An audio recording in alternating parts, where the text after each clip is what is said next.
Hello दोस्तों, स्वागत है आप सभी का संघर्ष आईएएस के यूट्यूब चैनल पर। आज हम इस वीडियो में देखेंगे तटीय भाग, भारत के तटरेखा। जैसा कि हमने घटना चक्र पूर्वावलोकन में ज्योग्राफी भारत इंडियन ज्योग्राफी में देख रहे थे, और ये काफ़ी इंपॉर्टेंट है, मोस्ट इम्पोर्टेंट नोट्स है, काफ़ी ज़्यादा इंपॉर्टेंट फैक्ट है जो कि प्रीवियस ईयर क्वेश्चन पूछा हुआ है। कम से कम रिवीजन सीरीज में आप इतना तो ज़रूर याद होना चाहिए। यदि आप इतना नहीं करके जाएंगे तो ये मान के चलिए कि आप अन्य जो बच्चे रहेंगे उससे काफ़ी पीछे रहेंगे। बाकी जो क्वेश्चन टफ आते हैं वो सबके लिए टफ होते हैं। तो ये सब क्वेश्चन अगर गलत करते हैं तो आप क्या होगा, आप सिलेक्शन से बाहर होंगे। ठीक है, तो आप डेफिनेटली इस क्वेश्चन को सॉल्व करके आएंगे। इससे रिलेटेड जो ऑलरेडी प्रीवियस ईयर क्वेश्चन पूछा है, जो सभी बच्चे करके आते हैं। ठीक है, चलिए आगे। इसमें देखिए भारत क्या है कि तीनों ओर से समुद्र से घिरा हुआ है। ठीक है, डेफिनेटली इस तरह से भारत है। तो यहाँ पे आपका अरब सागर, हिंद महासागर, बंगाल की खाड़ी। ठीक है, ऊपर हमारा क्या है, भारत का जो ऊपर वाला छोर है वहाँ पे आपका हिमालय।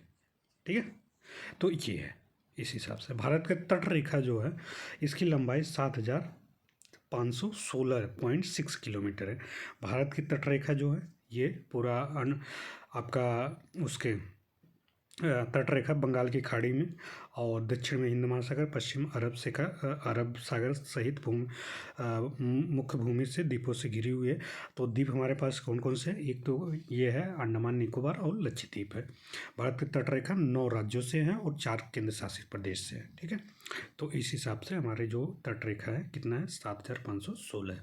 गुजरात से जितनी कौन सी कितनी लंबाई है, तो हम दोस्तों गुजरात से है 1214.7 1214, मतलब 1214 कह सकते हैं किलोमीटर लंबाई। ठीक है, महाराष्ट्र से 652.6, ठीक है, 652 आप बोल सकते हैं इंग्लिश में एज ए। ठीक है, तो ये 652.6 किलोमीटर है। महाराष्ट्र की, गोवा के 118 किलोमीटर, कर्नाटक की 280 किलोमीटर, केरल की 569, 569.7। ठीक है, एंड आपका तमिलनाडु की आपका आ जाएगा 906 किलोमीटर, 906.9 किलोमीटर। ठीक है, आंध्र प्रदेश आपका 973.7, 973.7 किलोमीटर। उड़ीसा आपका 476.6 किलोमीटर। पश्चिम बंगाल आपका 157, दादरा नगर हवेली दमन दीव 42.5 किलोमीटर। ठीक है, नेक्स्ट है लक्षद्वीप की 132, पुदुचेरी की 30 किलोमीटर, अंडमान निकोबार की 1962 किलोमीटर। सबसे ज़्यादा अंडमान निकोबार एज ए केंद्र शासित, और गुजरात का क्षेत्र 1214, ये कौन सा एज ए राज्य स्टेट। ठीक है, केंद्र शासित में सबसे ज़्यादा आपका अंडमान निकोबार 1962 किलोमीटर, और वैसे भी देखा जाए ओवरऑल तो सबसे ज़्यादा अंडमान निकोबार का ही। ठीक है, टोटल मिलाकर 7,516 किलोमीटर। ठीक है, ये गृह मंत्रालय के भारत सरकार और केंद्रीय जल आयोग की ये रिसोर्स है, उसके जरिए बताया जा रहा है। 26 जनवरी 2020 को दमन दीव और दादरा नगर हवेली को मिलाकर एक केंद्र शासित राज्य बना दिया गया। इसका नाम है दादरा नगर हवेली एंड दमन दीव। ठीक है, कर दिया गया है। भारत की मुख्य भूमि से लगे कुल तट जो है 5,422.6 किलोमीटर। मुख्य भूमि से मतलब ये यहाँ से लगे जितने भी 9 राज्य हैं। ठीक है, और कुछ केंद्र शासित। मुख्य भूमि से दूरी तट से मुख्य भूमि से दूर कुल तट की लंबाई कितना है, ये 2,094 किलोमीटर। तो आपको 1962 आप तो अंडमान निकोबार के देख लेते हैं, और इसके बाद लक्षद्वीप पे 132। ठीक है, लक्षद्वीप की कितना 132। तो इस हिसाब से आपका टोटल कितना हो गया, 2,094। ठीक, भारत में राज्यों में गुजरात राज्य की तट रेखा सर्वाधिक लंबी है, और सर्वाधिक छोटी तट की क्या है, गोवा का।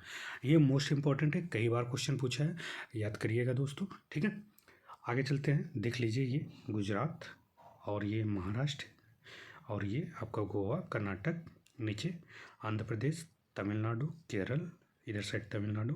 ठीक है, आपका उड़ीसा, ये आपका आंध्र प्रदेश हो गया, उड़ीसा, बंगाल। ठीक है, पश्चिम बंगाल। ठीक, ये कुछ इसके जो आप देख सकते हैं बंदरगाह के नाम भी दिए हैं। ठीक है, नेक्स्ट हम देखते हैं अंतःस्थल से सागर की ओर निकले भागों को मिलाने वाली सीधी रेखा को आधार रेखा कहते हैं। आधार रेखा क्या होता है? मान लीजिए ये तट रेखा है, ये यहाँ से जो सीधी रेखाएं होती हैं उसको आधार रेखा बेस पॉइंट कहते हैं।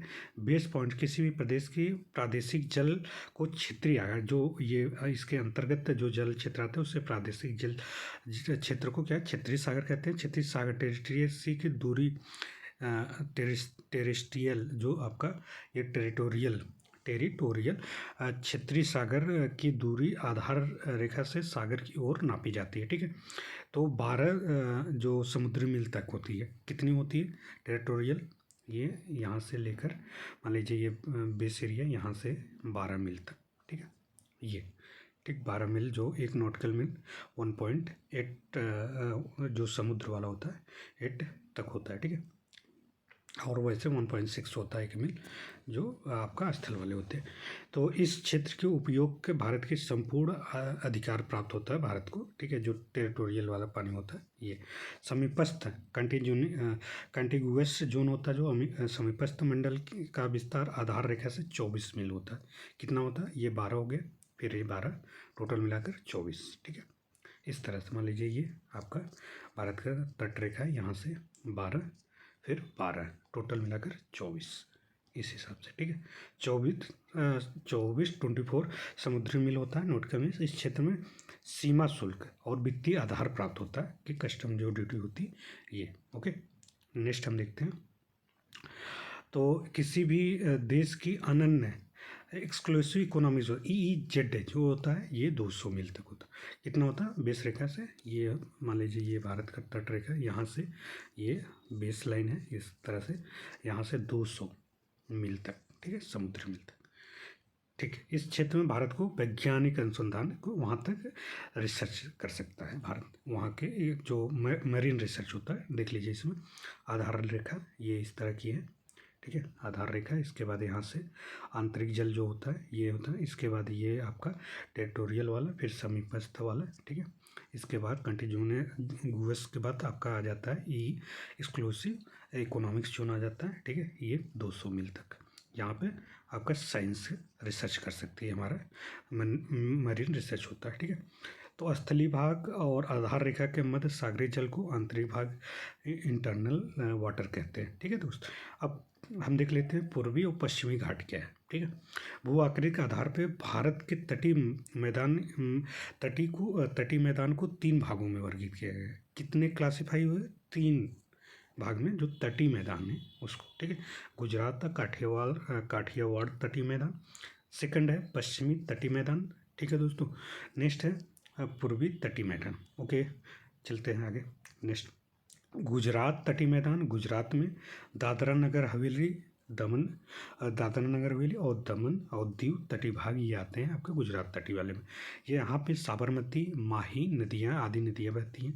जलोढ़ निक्षेप होता है, जब नदियाँ जाती हैं तो अपने साथ गाद लेके जाती हैं। ठीक है, नदियाँ काट के कुछ मिट्टियाँ लेके जाते हैं, उसको गाद कहते हैं, और वह जाकर किनारों पर लगा देते हैं, उससे जलोढ़ मिट्टी है। क्योंकि नदियाँ जब पहाड़ों से निकलती हैं तो वहाँ से आसपास से जितने भी उनके मिनरल्स होते हैं इस तरह के काफ़ी सारे ये उर्वरक होता है जलोढ़ मिट्टी। ठीक है, इसके दक्षिण में अरब सागर और पश्चिम में काठियावाड़ प्रायद्वीप है। ठीक है, दक्षिण में ये मान लीजिए ये भाग गुजरात का है ना, तो गुजरात में यहाँ पर अरब सागर तो है। ठीक है, भारत के पश्चिमी तट और पश्चिमी घाट और अरब सागर के बीच स्थित एक संकीर्ण मैदान है। आगे चलते हैं। इस तट में 3 भागों में विभाजित किया गया है। तट के उत्तरी भाग को कुंकड़ तट, मोस्ट इम्पोर्टेंट ये वाला जो पार्ट है मान लेते हैं ये यहाँ पे, तो ये कोंकण तट हो जाता है। कोंकण तट मुंबई से गोवा वाले हैं, ये मान लीजिए मुंबई है, मुंबई से गोवा वाले। इसके बाद मध्य भाग कर्नाटक से कर्नाटक उठता है, कर्नाटक वाला। ठीक है, इसके बाद नेक्स्ट है मालाबार तट, यहाँ पे मालाबार तट। ठीक है, इसके बाद ये आपका मालाबार तट दक्षिणी भाग होता है। ठीक है, चलिए आगे। कनारा तट गोवा से मंगलुरु तक है। ठीक है, और जबकि मालाबार तट मंगलुरु से कन्याकुमारी तक। ठीक है, तो आप देख लीजिए ये मंगलुरु कर्नाटक का है, यहाँ पे है कन्याकुमारी तमिलनाडु, ये पूरा केरल वाला भाग। ठीक है, इसके बाद कनारा, उधर कोंकण। ठीक है, ये भाग हो गए। चलिए आगे। तो पूर्वी तटीय मैदान और गोदावरी, कृष्णा, कावेरी नदियों के डेल्टाओं के द्वारा निर्मित के कारण बड़ा उपजाऊ है। ठीक है, इसमें महानदी और कृष्णा नदियों के बीच मैदान को उत्तरी सरकार कहते हैं।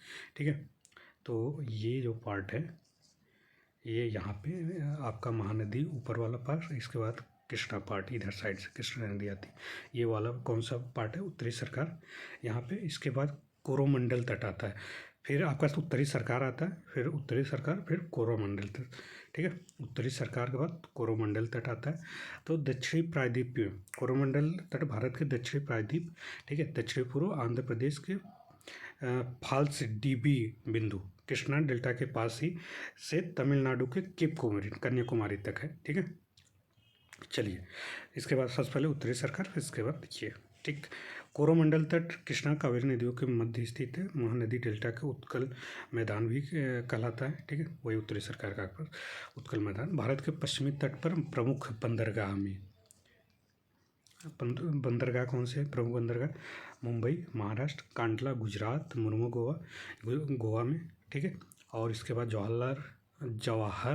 जवाहरलाल नेहरू जो बंदरगाह है महाराष्ट्र में, और जंजीरा जो है महाराष्ट्र में, उडुपी भी बोलते हैं, उडुपी